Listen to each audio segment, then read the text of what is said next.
Welcome everybody to Hands into History. I am your host, Miss Susie, and today we are making not one, but two historical soups. I was gifted a whole bunch of old cookbooks, and I decided that because we have snow and it's cold and it's February and it's actually National Homemade Soup Day today. So that's why I thought, let's make some soups, one from the 19th century, one from the 20th century. And that was my hot water kettle because we are making soups that need hot water. So let's talk about the recipes. The first recipe comes from this cookbook that came from an old neighbor. Dear, dear sweet people that were more like family to our family than anything. I love getting these old cookbooks because there's so much history in them, and I love looking at everyone's personal writings inside of them when they write their own little notes and what they experimented with and what they liked and what they didn't like. Well, in this cookbook is a recipe that is like a leaflet. The leaflet is from the Kraft Company, and these are recipes that were featured on the Kraft TV special. There's several of them. They're recipes from different shows or movies. One of the shows was the Doris Day Show from 1975. There's another one that is from The Magnificent Monsters of the Deep, which aired on April 30th, 1975. The recipe that I am going to be making comes from a movie that aired on January 8th, 1975, Antonio and the Mayor. I had never heard of it. It was a Kraft TV special. It was a 90-minute movie. It was set in the Mexican countryside in the 1920s. Here's what it says the movie was about. An illiterate Antonio uses his innate math and reasoning skills to design and build geometrically intricate devices. Yearning for a proper education, Antonio constructs a bicycle out of scraps of wood so he can ride to a neighboring town where he knows classes are in session. Losing control of his new wooden bicycle, he runs down the tyrannical mayor, shaming him in front of his constituents. Hours after burning the bicycle in a public display of outrage, the mayor has a change of heart and realizes that real power is in the ability to forgive. Antonio and the mayor exchange a wide range of human emotions as their true selves unfold. So it sounds like a pretty decent movie, and it's not available to watch on Amazon, but it is listed there. And whoever watched it when it was available gave it 5 stars and said it was a wonderful ending. The recipes that aired during that TV show, there was a soup under the easy entertaining section for Hearty Golden Chowder. I looked at other chowder recipes and a lot of them were a lot more complicated. They wanted you to boil meat carcasses for hours, which is nice because that gives the chowder flavor, but this one is quite simple, quite quick, so that's what we're going to do today. It calls for 2 cups of boiling water. I would love to use some kind of a vegetable broth or a chicken broth or a beef broth, but that wouldn't be following the recipe. Now, would it? So we're going to use the water, as they say. 2 cups chopped potatoes, and I have my chopped potatoes right here, but I have them in some cold water. Otherwise, the air gets to them and causes them to brown, and they just kind of look gross. So put them in cold water if you're not going to be using them for a little while. Half a cup of carrot slices, half a cup of celery slices, 1/4 cup of chopped onion, 1 tablespoon of chopped chives, which I don't have fresh chives because it's winter time and there's like 1.5 feet of snow outside. Maybe I'm exaggerating, but there's at least 1 foot. My chive plants are under that snow, but I have some dried chives, so I'm just going to be using that. So at least I do have chives. A teaspoon of salt, dash of pepper, 1/4 cup of parquet margarine. Who remembers the Parquet commercials? I don't even know if Parquet margarine still exists. Is there still Parquet margarine in the store? I have no clue. Parquet margarine had these commercials that were quite funny at the time. People would have a tub of the Parquet and they'd open the lid and the Parquet margarine would speak. Butter. Parquet. delicious. Butter. Parquet. Oh, Parquet margarine from Kraft. The flavor says butter. It's just really goofy. I don't have parquet margarine, and I was almost going to use real butter, but I have a plant-based buttery sticks. So that's what I'm using. A quarter cup of flour, 2 cups of milk. You can use non-dairy milk as well, which actually I am using non-dairy milk. I'm using oat milk, unflavored, unsweetened. It's one thing I am kind of going away from the recipe, but I don't think it's going to make a big difference in the taste. And then 2 cups or 8 ounces of shredded Kraft Sharp natural cheddar cheese. And I have my shredded cheddar cheese right there. So we are going to make that. We are also going to make a recipe from Mrs. Lincoln's Boston Cookbook, what to do and what not to do in cooking. This was published by Mrs. D.A. Lincoln of the Boston Cooking School, which was a very famous cookbook at the time. This version is published in 1884, and it is a tomato soup. What we have for the tomato soup is 1 quart canned tomatoes, 1 pint hot water, 1 tablespoon of sugar, 1 teaspoonful of salt, 4 cloves, 4 peppercorns, or 1 saltspoonful of white pepper. I'm going to be using peppercorns because most of the recipes that I saw from the 19th century for tomato soup used peppercorns. 1 tablespoonful butter, 1 tablespoon chopped onion, 1 tablespoon chopped parsley, and my parsley plant is unfortunately lacking.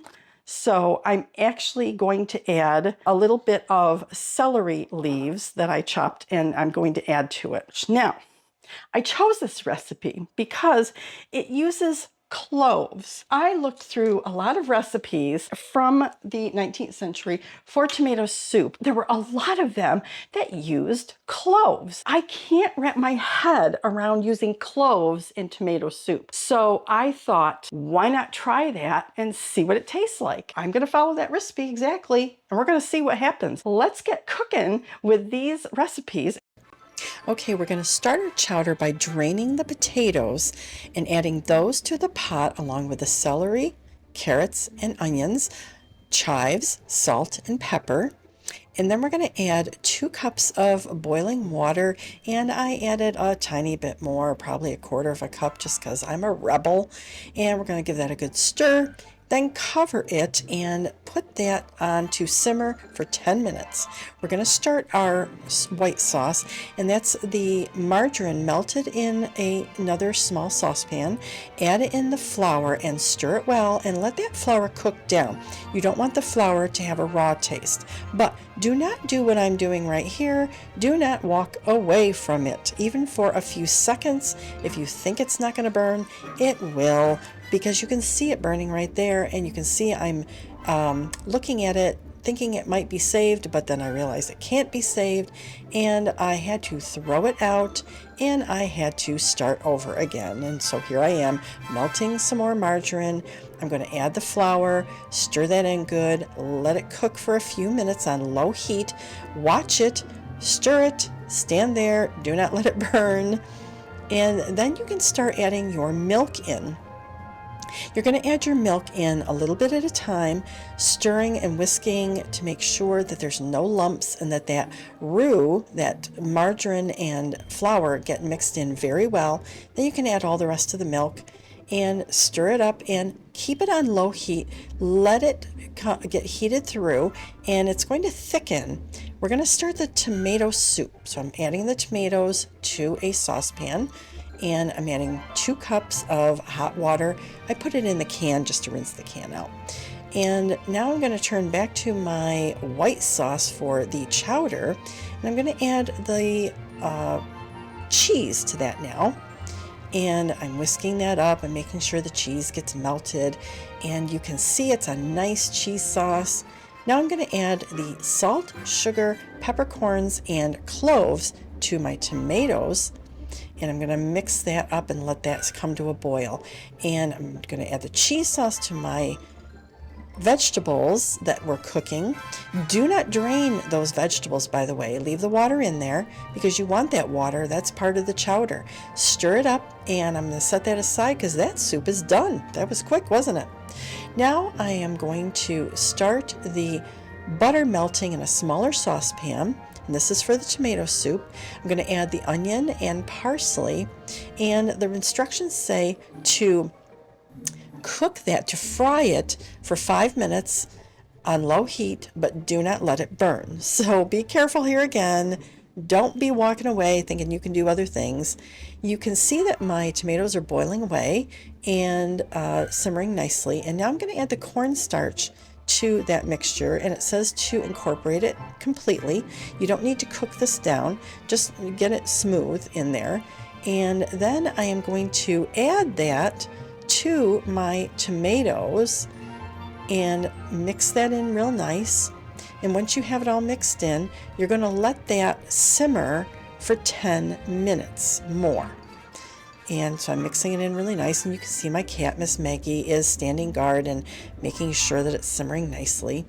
And now I'm going to strain my soup. So I'm putting it into a wire mesh strainer that is over a nice big bowl, and I'm putting in a little bit at a time. Then I'm pushing it through with the back of my ladle, and then I'm taking the pulp that's left out and putting it into a separate bowl to discard it, and that helps me to be able to put more in and push more through. So I'm doing it in batches here.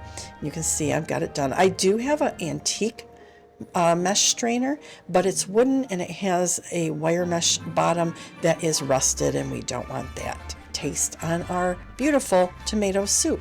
And there you can see the pulp. I was holding it up quickly. I'm putting the soup back into the soup pan to heat through so it's nice and warm for us, nice and hot for us to enjoy. And that completes the soup. All right, I'm done. I've got my daughter here with me, and we're gonna taste test this soup, and we're gonna see which one is better. Now, Jessica, the tomato soup is made with some cloves in it, which I thought was kind of strange, but a lot of the 19th century recipes used cloves in the tomato soup. So that's why I wanted to try this one. Should we try that one first, or should we try the one that we think is going to taste even better, which is the chowder? Should we try the tomato soup first? Sure. Okay. All right. All right. Let's see what we got here.